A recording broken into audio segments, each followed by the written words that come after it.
So your quiz on Monday is going to be on sections 1.1 and 1.2. So let's take a look at question number 1. So we need to identify the function family to which g belongs and compare the graph of the function to the graph of its parent function. So what family does this belong to? Linear. Linear, awesome. Linear.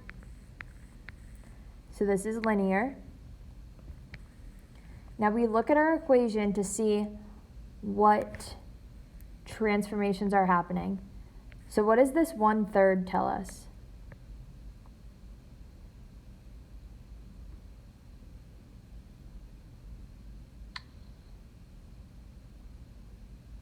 It's a vertical shrink. A vertical shrink. Awesome. Remember, when it's less than 1, it's a vertical shrink.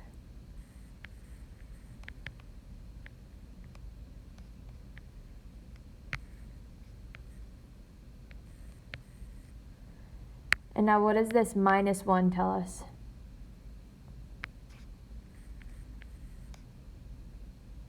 That's going down 1. Awesome. Down 1. So when it's not inside the parentheses, we're going up or down. So let's look at number 2. What family does this graph belong to? Quadratic. Awesome. It's quadratic. Now what does this 2 outside of our parentheses tell us? A vertical stretch. Awesome. Vertical stretch.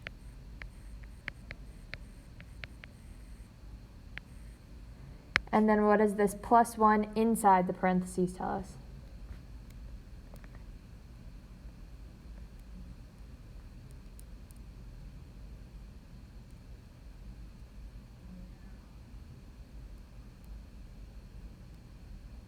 That is going to the left 1 unit? Awesome. Left 1. So anytime it's inside parentheses, we're moving left to right. Anything that happens inside the parentheses is horizontally. All right, and looking at number 3, what's our family that this belongs to? Absolute value. Awesome.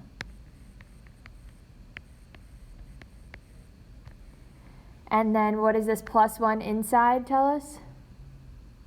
It's going to the right 1 unit.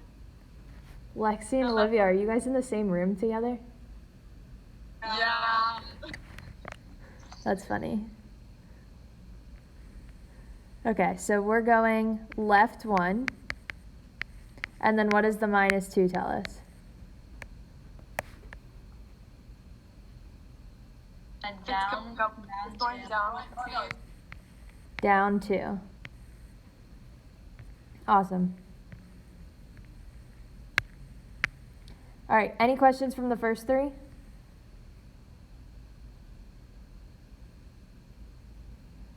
All right, let's look at number 4.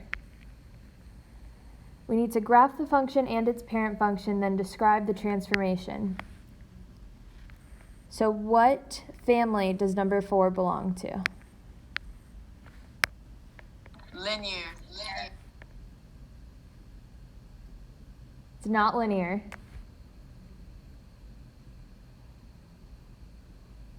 Constant. Constant. Awesome. It's constant. So it's flat line. So now we have 3 halves. So we just go up 3 halves, which is in between 1 and 2. So our line of this graph would be right there. And then this is a shift up.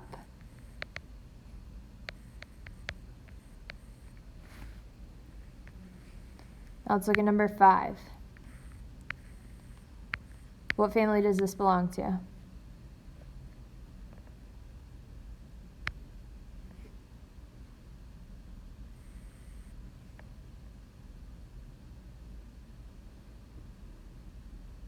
Linear? Awesome, it's linear. that x all by itself tells us that it's linear. And by x all by itself, I mean like an x without a squared or anything happening to it. So now 3x tells us that this graph is being vertically shifted 3 units. So we're pulling it, it's being vertically stretched 3 units. So we're pulling it up and down this way. So our 3x function graph would look like this blue line. And we said that the 3 tells us that it is a vertical stretch 3 units.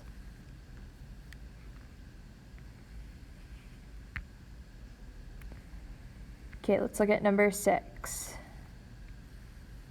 What family does this belong to? Quadratic. Quadratic. So our quadratic is our parabola. And then looking at our function, what does this 2 tell us that's happening?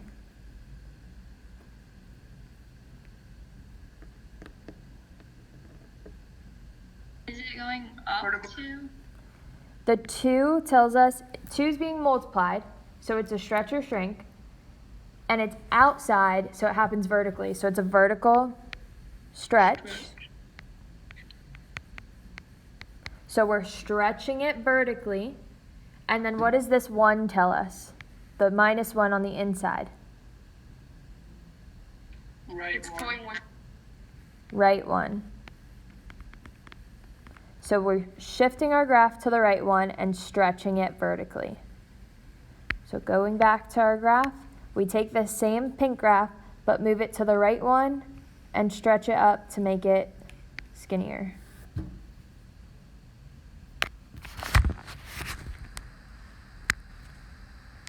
Any questions so far? All right, number 7.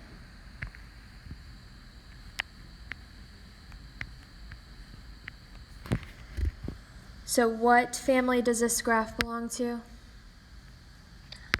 Absolute value. Absolute value. And then looking at our function, what does this minus sign tell us? It's reflection over the x-axis. Awesome, reflection on the x. What about this plus 2 on the inside? Left 2. Left 2. And then what about the minus 7? It's going down 7. Down 7. So now we just have to apply all 3 of those things to our absolute value graph here. So we need to reflect it. So now it's going to be going up and down. We move it to the left 2 and then down 7. So it's going to be down here and it's going to go upside down like that.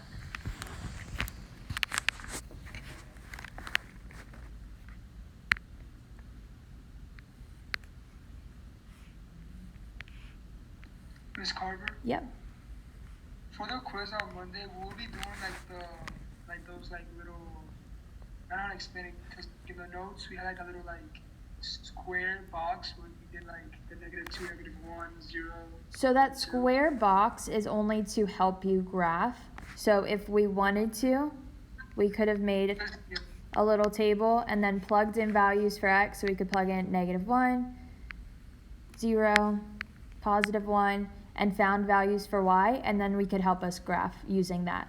So you won't have a box like that on the quiz, but if that helps you graph it and helps you see where you're moving your graph, then yes, you can make your own and use it. All right, thank you. Okay, let's look at number 8. What family does 8 belong to? Quadratic. Quadratic. So it goes like that. And then what does this 1/4 tell us? It's a vertical shrink. Yeah. Yep, vertical shrink. So that means we are compressing it vertically, so we're squishing it down, so we're making this fatter. So if you want to just make a little note, that vertical shrink, you make the graph fatter. And then what does this plus 1 tell us? Up 1. Up 1. So we need to compress our graph to make it fatter and move it up 1. So moving it up 1, it's going to start there now, and then we just make it wider, like that.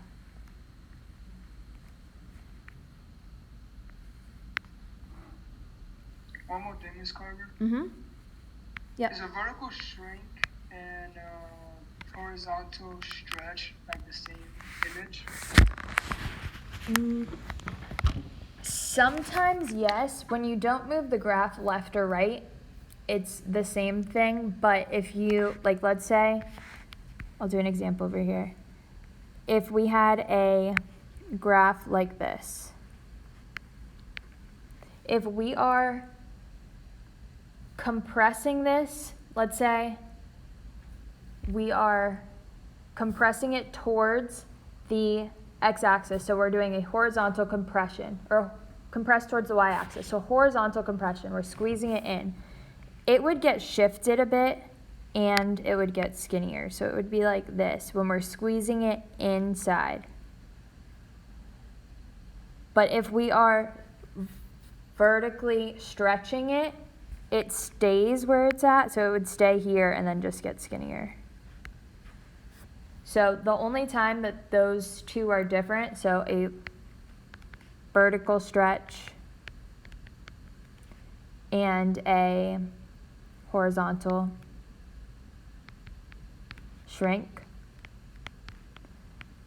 they look different when you have shifts involved. So when there's some translations that are happening, sometimes the vertical stretch and the horizontal shrink look different, but sometimes when there's not any shifts involved, they can look the same.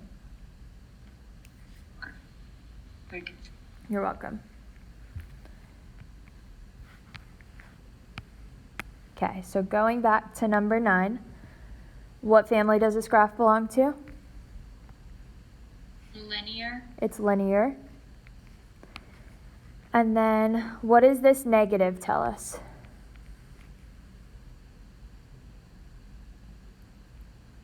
Isn't it that it's reflection? On what axis? The x. Awesome. The reflection on the x-axis. What does this 1/2 tell us? Vertical shrink. Vertical shrink. So does that mean our graph is getting taller and skinnier or shorter and fatter? Shorter. Perfect. And then what about this -4? What does this tell us? Down 4. Down 4. So we go to our graph. We need to apply a reflection on the x-axis, a vertical shrink. This needs to be a K, a vertical shrink. And we need to go down 4. So moving this down 4, we would start here now. Reflecting it on the x-axis, our line now goes this way, but we also need to compress it, so we need to shrink it, so it's going to be a little bit, we're compressing it down this way, so it's not going to be as steep.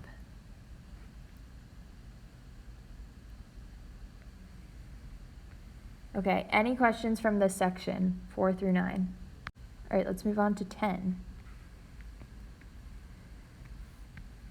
So now we need to apply the transformation that it tells us. So we are translating this 3 units up. What do we do with the translation 3 units up? What do we have to do to our function? Add 3. Inside or outside? On the outside. Outside. So we're adding 3 on our outside. So we have 2 times x plus 1 plus 3. Now can we simplify this a bit? So what's our final answer here? 2x plus 4. Awesome. 2x plus 4.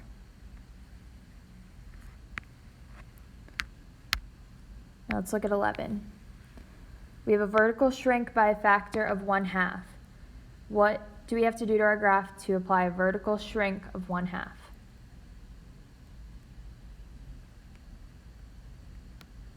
Put it on the outside of the absolute value signs. Awesome. We put it on the outside. So it's going to be -3 times 1/2 absolute value x minus 4. Can we simplify this? Yeah. What do we get? -3 1/2 What's -3 times 1/2? plus 3 over 2. 3 over 2. And then the rest of it stays the same. So we get... If you don't apply on the quiz, do you get? It's going to be mostly multiple choice. So your answer will already be simplified. So you just have to know how to simplify it to find the right answer. Okay. All right. Thank you. I think it's going to be like 70% multiple choice and then 30% free response. So like I think there's 10 questions total, so it'll be 7 questions, multiple choice, 3 fill in the blank. Okay. All right, looking at number 12. How would we apply a reflection on the x-axis? Put a negative sign Outside or inside? outside. Outside. So the negative goes outside with the 3. So we have -3x plus 5. Now looking at 13. How would we apply a translation 4 units left? Add 4 Add 4 outside or inside? outside. Remember, left or right happens inside. So 4 units left would be add 4 inside. So now we have 1/2. We need to put our x in parentheses, so x plus 4 minus 2/3. Any questions from this section? 10. Where did the 1/2 come from? Oh, it was 1/3, I'm sorry. It came from this, the 1/3. Okay, thank you. So more than one transformation is going to be happening to these functions. So if we just need to take this one transformation at a time. So if you have a translation 2 units down, how would we apply that to our function? -2. -2 on the outside. What about a horizontal shrink? How would we apply that? A horizontal shrink by a factor of 2/3. Somebody other than Gianna, because I know she knows the answer.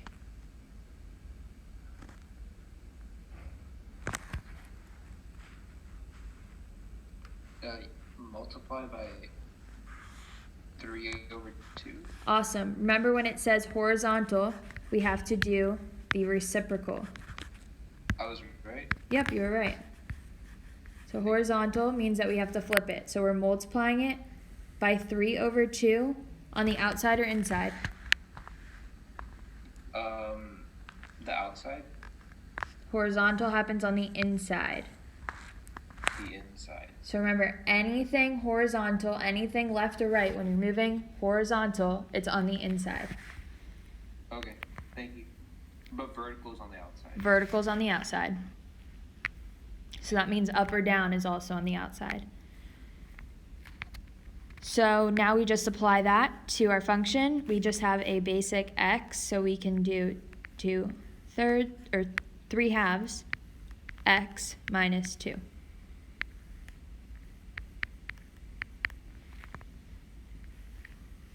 Any questions on that one? All right, let's look at 15. Let G be a translation 9 units down, followed by a reflection in the y-axis. What would 9 units down look like?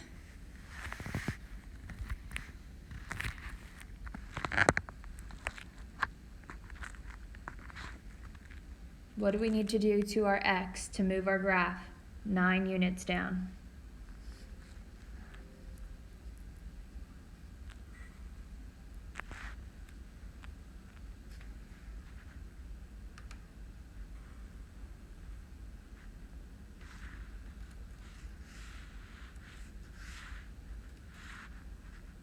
Brooke, do you know the answer?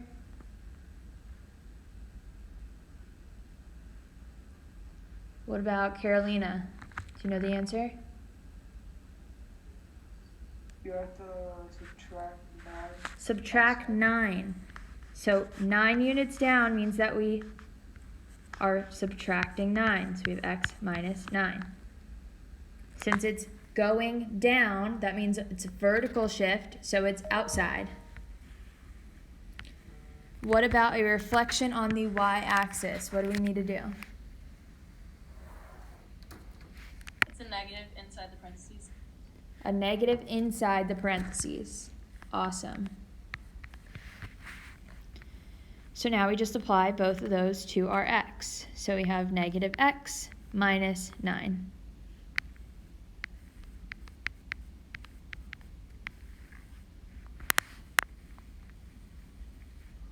Okay, 16.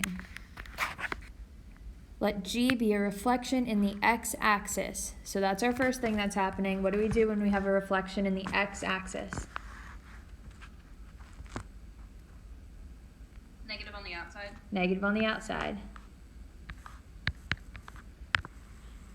What about a vertical stretch by a factor of 4?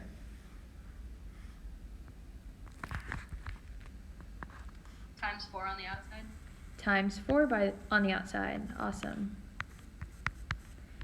And then a translation 7 units down.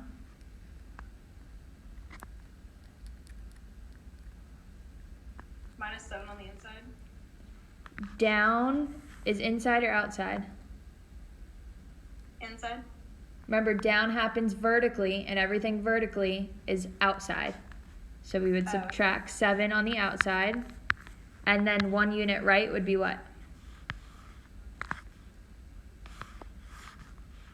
On the inside. On the inside. So we have x minus 1 on the inside. So now we just have to apply everything. So everything that happens on the inside is going to happen inside our absolute value sign, since our f of x here is an absolute value of x. So we have the absolute value. The only thing that happens inside is this x minus 1. And then we can apply everything that happens on the outside. So we have a minus 4, a negative 4 that we're multiplying on the outside, and then a minus 7 at the end. So our function is negative 4 times the absolute value of x minus 1 minus 7.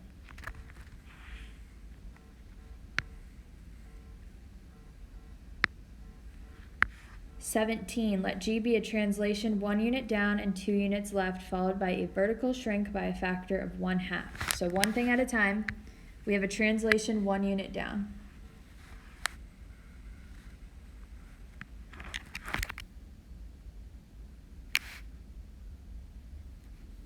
What do we do for a translation 1 unit down? Negative 1 on the outside. Negative 1 on the outside. Awesome. And 2 units left. Plus 2 on the inside. Plus 2 on the inside. And then a vertical shrink by a factor of 1/2. 1/2 on the outside and the front. 1/2 on the outside. Okay, so now we have to just apply everything that happens on the inside our absolute values. So we have x plus 2 inside. And then we subtract 1 and multiply by 1/2.